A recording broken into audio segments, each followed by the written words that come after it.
Hi everyone. Well, I thought I would show you Amai, who is not really Amai, but I haven't changed his name. I've just left it as Amai for some reason. He doesn't know whether Amai is a girl or a boy's name, so you know, if anything, I'd just change it to Amai.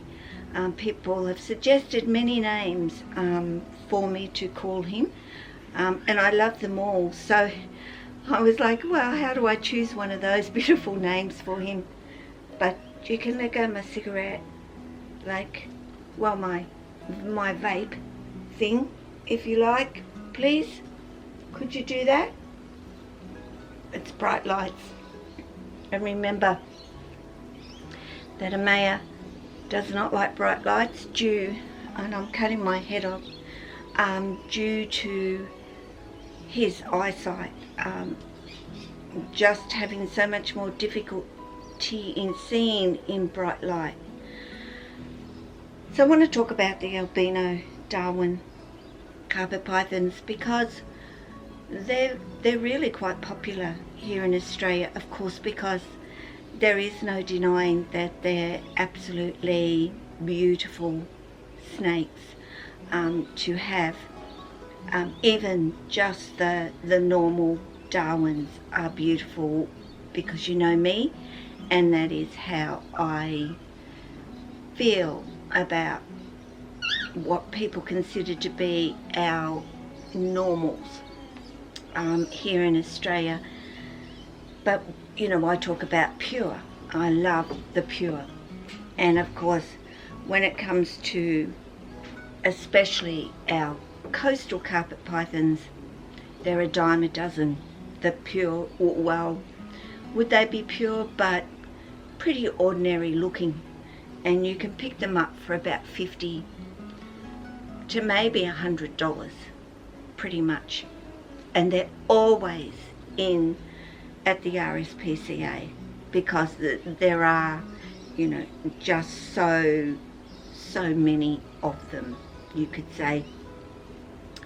And these guys, well, yeah, very popular, and I think everybody who has or loves carpet pythons actually has an Albino Darwin in their life, and he is not going to let go of my vape, which is okay if he feels comfortable with his tail wrapped around it. That is no worries. So if I can get him a little bit closer, just so you can see his beautiful colours, and I'm hoping the light doesn't wash him out too much, because he's very light, and a lot of them are from the top, from their heads, sort of not a third of the way down, but so far down, and then their striping and everything comes into it. Now Amai is a tricolour, so a little bit different in his bandings and colours. You know, a lot more of the white is involved with the tricolour, whereas with the normals there's that yellow and orange banding sort of going on with them. Now Darwins come from I guess you could say, I'm just trying to keep him with me, guys. He knows to go climb, and my Lily is up out there as well, and I'm sure that he can smell her. August is roughly about the time you would consider putting your males with your females at this time of the year. People do cool them down prior to actually breeding them. Their cycle of that's what happens out in nature. But I certainly know that Mr. here would have no issue in breeding with my Lily, as you would have seen in a previous video. He was doing all his male moves and doing them extremely well, I must say. And Lily was not moving, but she was not giving him her tail either. So yeah, they come from the top end and are very much, they live in all types of terrain, but virtually like hollows that they go into, and trees and rocky areas as well.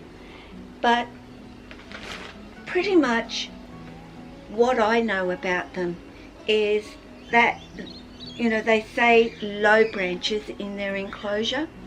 You know, I've said this before, I'm not always by the book, because I'm by the snake more than anything else. And Amai loves to climb and likes to be up high, and you know that he loves to be in his little pod, which is getting rather little for him, because as you can see, he is becoming a rather big boy, and these guys can grow up to 3 meters.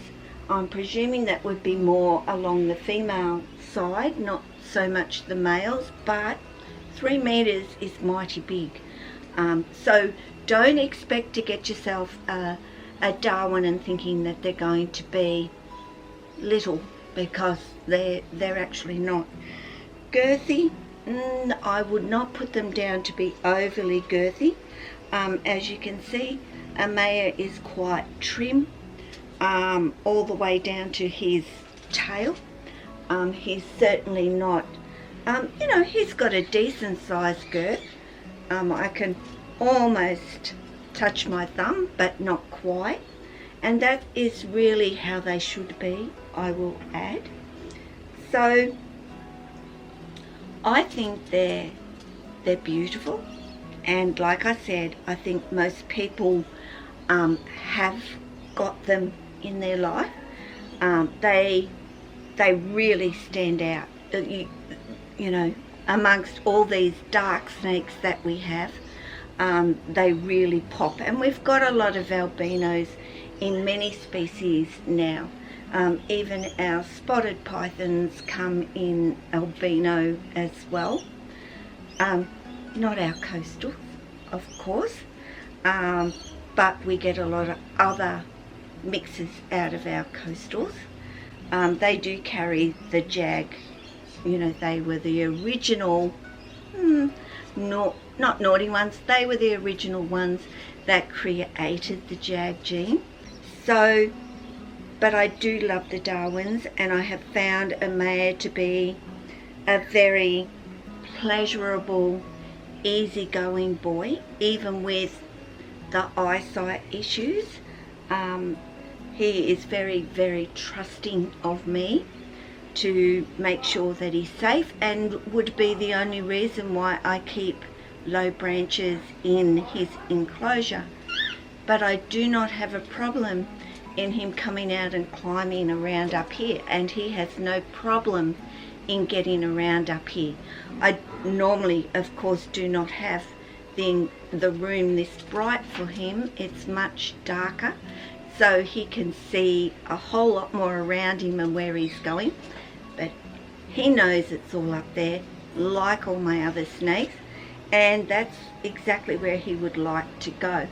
Now, I must say, they can get dirty spots on them, being the colour that they are.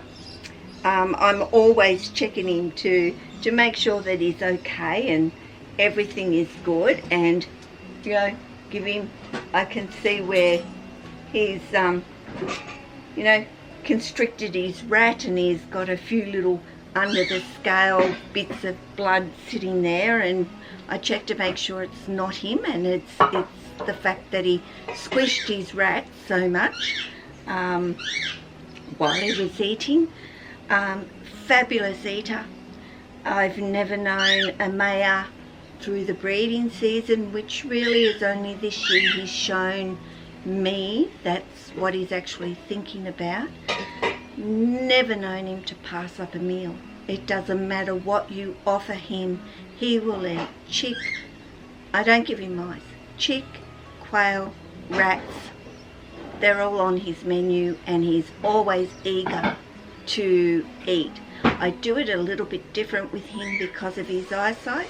I do literally put it right on his nose pretty much for him to grab it, and then away he goes. So you know, I would say you would never have an issue when it comes to them eating, and a lot of people worry about that, but I can say you don't need to worry about it at all.